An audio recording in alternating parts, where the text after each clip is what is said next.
Okay, in this video I'm going to do an example of a work calculation.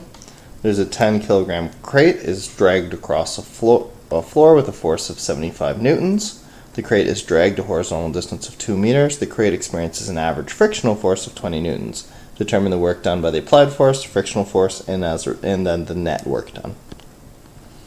So here's our 10 kilogram crate. It's got some force of gravity and some normal force, and they're actually not equal and opposite because this force is on an angle. We're not particularly interested in what they are. It doesn't matter because the force of friction is given directly. Now this applied force, 75 newtons x 20 degrees y, means it's kind of going like this. But we don't like to put forces on an angle like that because then well, it's a little bit confusing. It's not in our coordinate system. So let's break that 75 newtons into components. So it will be x, then y, 25 degrees where we started, a total of 75 newtons. So 75 sine 25. So this one is the sine because it's the opposite side, and it has a value of 31.7 newtons. This value actually doesn't matter at all. It's going to be like my FAY here. The crate is going to move a horizontal distance of 2 meters. And since that force is perpendicular to the 2 meters that the crate is going to move, it's kind of ignorable. 75 cos 25, which is pretty close to 68 newtons. That's 75 cos 25. That 68 newtons is important though because that is parallel to the motion and as a result is going to lead to work. So that's my F applied x. My force of friction is 20 newtons. I'm going to call it negative 20 newtons, recognizing that it's going in the left direction. And if I've called this positive 68 newtons, then I've called this my positive direction. Okay, so work is equal to force times displacement or distance. Now let's remember here that sometimes this formula is written as FD cos theta, and the cos theta here is designed to make sure that we're only dealing with the part of the applied force that's in the direction of the displacement. You can only do work when you move the object in that direction as well. So I don't like to write the formula this way. I prefer to recognize what's going on with that cos theta and say that really what it's saying is work is equal to force, the parallel component, times the displacement. So this is representing parallel.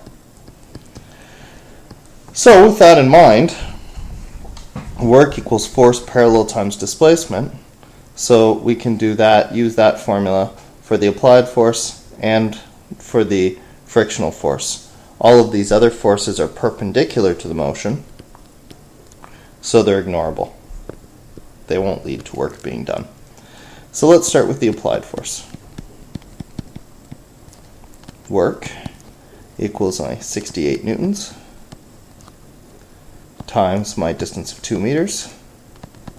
So it's equal to 136 newton meters. And a newton meter, 1 newton meter, is our fancy new unit called 1 joule. So that'll be the units for work. 136 joules. Alternatively, my frictional force, work equals, here I'm going to put negative 20 newtons. That negative represents that the frictional force is working in a direction that is opposite to the displacement, or it can be viewed as this.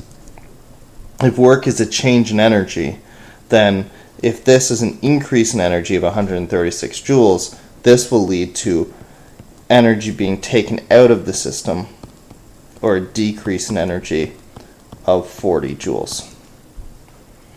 So there's my applied force, there's my frictional force, and finally, if I want to do my net work, then I can take my work net, or total, is equal to work 1 plus work 2. I'm going to say work applied plus work friction should be 136 joules plus a negative 40 joules.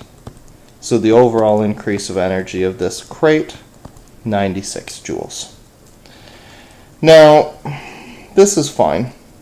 If I wasn't asked for this in this, and I was just interested in the total change in energy or the total amount of work done, what I could do instead is when I went to use the equation work equals force parallel times displacement, I could simply use the net force here. What that would mean is 68 newtons plus a negative, well, you know what, I'll do that separately up here so you can see what I'm thinking. 68 newtons plus a negative 20 newtons for a net force of 48 newtons. So 48 newtons times my 2 meters, which just gets me directly to my 96 joules of work.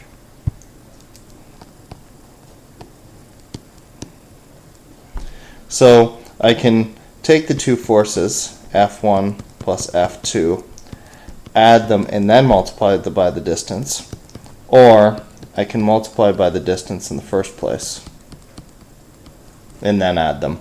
And we know from math that this is just the distributive property, so it should work either way, and sure enough it does. So that's work. That's enough for now.